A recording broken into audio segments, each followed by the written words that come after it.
하나의 상품을 자기가 런칭할 때는 5개에서 7개 회사들을 전부 검색을 해서 그 회사들은 어떻게 하고 있는지, 어떻게 했는지, 상세 페이지를 어떻게 만드는지, 사진을 어떻게 찍었는지, 가격은 어떻게 됐는지, 패키지 방법은 어떻게 했는지, 몇 그램을 거기다 넣는지, 유리병을 활용했는지 아니면 플라스틱을 활용했는지, 그게 스틱을 넣는지 안 넣는지 여러 가지 방법들을 다양하게 연구를 할 수 있는 게 잘하는 사람한테 배워야 돼요.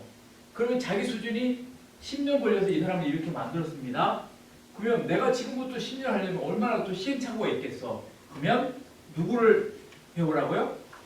잘하는 사람한테 가서 배워야 되겠죠. 이거 사이트, 젊은 사람들은 사이트 5개만 딱 집여가지고 잘하는데 딱 하면은 자기가 뭘 해야 될지, 어떻게 해야 될지, 포장을 어떻게 해야 될지, 마케팅을 어떻게 해야 될지 이게 정확하게 나와요. 제 말이 맞습니까? 그래서 경쟁자에게 내 상품 할 거를 좀 배워라. 그리고 요즘은 젊은이들뿐만 아니라 지금 사실은 우리가 이제는 100세 시대를 내다보고 있어요. 그래서 지금 여기 계신 분들 얼추 연배대가 50대, 60대도 있고 20, 30대도 있는데 이제 50대, 60대 하시는 분들도 지금 늦었다고 생각하지 말고 블로그 쓰는 방법부터 해서 지금 자판 모르면 자판 두드리는 것부터 해서 지금부터 하셔야 돼요.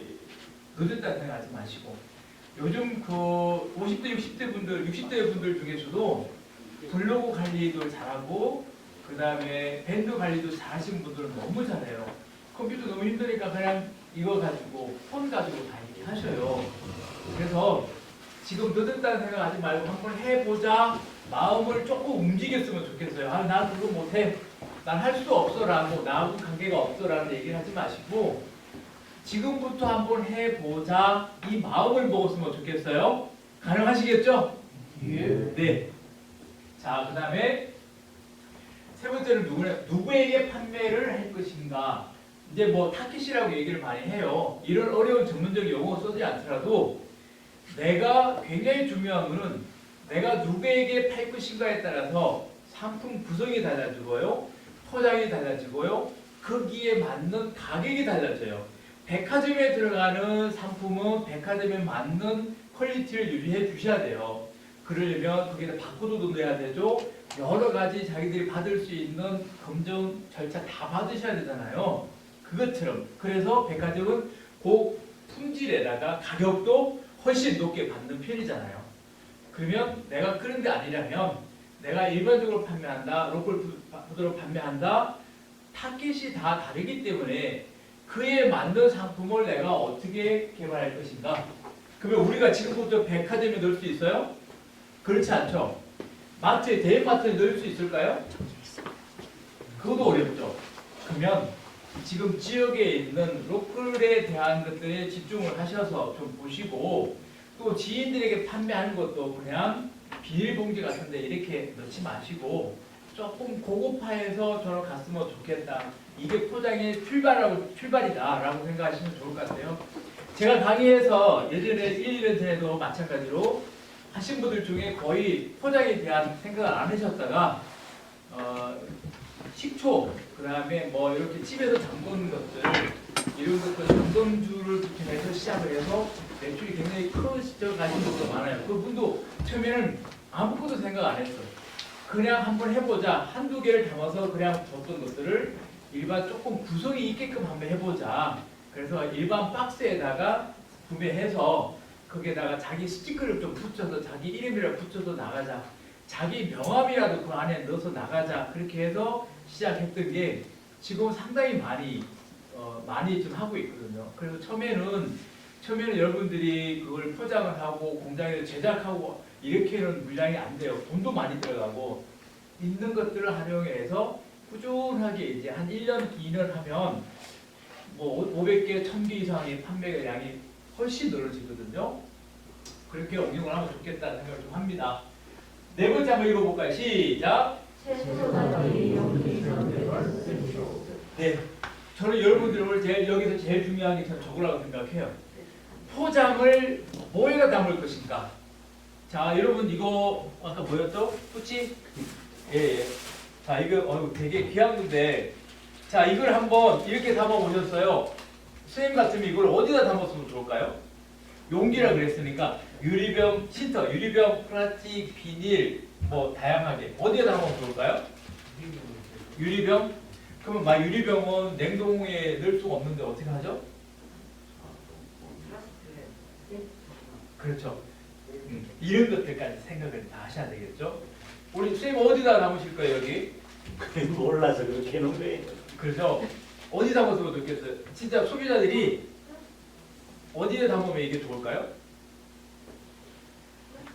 플라스틱 용기 중에서도 어떤? 투명한 거 있잖아요. 그렇죠. 약간 공기 구멍도 있고. 구멍도 있고. 예. 맞아요. 네. 우리 이거 어디에 담으면 좋을까요? 냉동이요. 이게 냉동 보관하죠.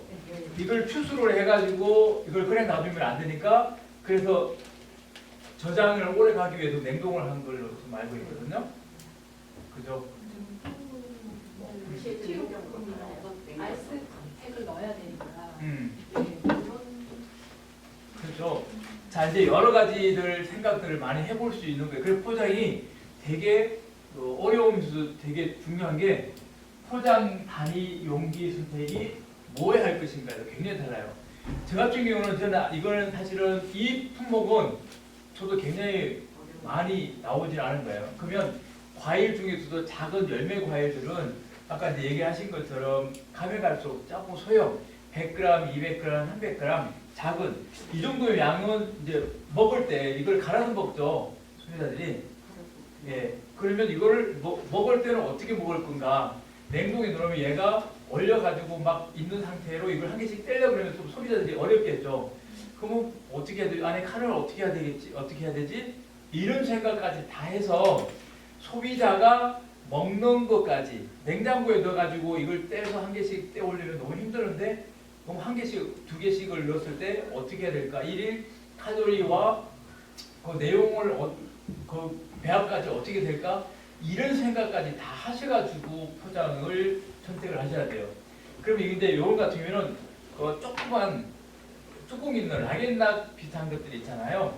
이런 것들도 좀 좋고 원형보다는 이제 소비자들이 냉장고에 들어가서 실질적으로 보관할 때 사각형이 굉장히 좋아요. 왜냐하면 사각형은 정리가 아무데나 넣어도 탁탁탁탁 이렇게 쌓일 수도 있고 위로 쌓일 수도 있고 가로 세로 이게 면적 활용이 좋은데 원형 같은 경우는 그 공간이 좀 애매해요. 그래서 만약에 이런 걸 했을 때에는 용기 선택이 중요한데 사각형 그것도 직사각형을 쓸 것인가 정사각형을 쓸 것인가 높이를 많이 싸서 할 것인가 얘가 눌렸을 때 그 떼가지고 할 때 어떻게 해야 될 것인가까지 생각을 다양하게 하셔야 돼요. 그러니까 포장은 소비자들이 가장 어떻게 편하게 먹을 것인가 여기에서 첫 출발을 하셔야 됩니다. 그냥 포장을 막 하는 게 아니거든요. 이해하셨나요? 되게 중요한 얘기라고 제가 한 거예요 이게. 그래서 병을 어떻게 선택할 것인가 아니면 가장 저렴한 비닐 중에서도 한번 쏘고 또 해야 되는 이중 그 지퍼백으로 해야 될 것인가 이걸 한번 쏘고 다시 넣어야 되는 건지 이런 것들도 많이 좀 생각했으면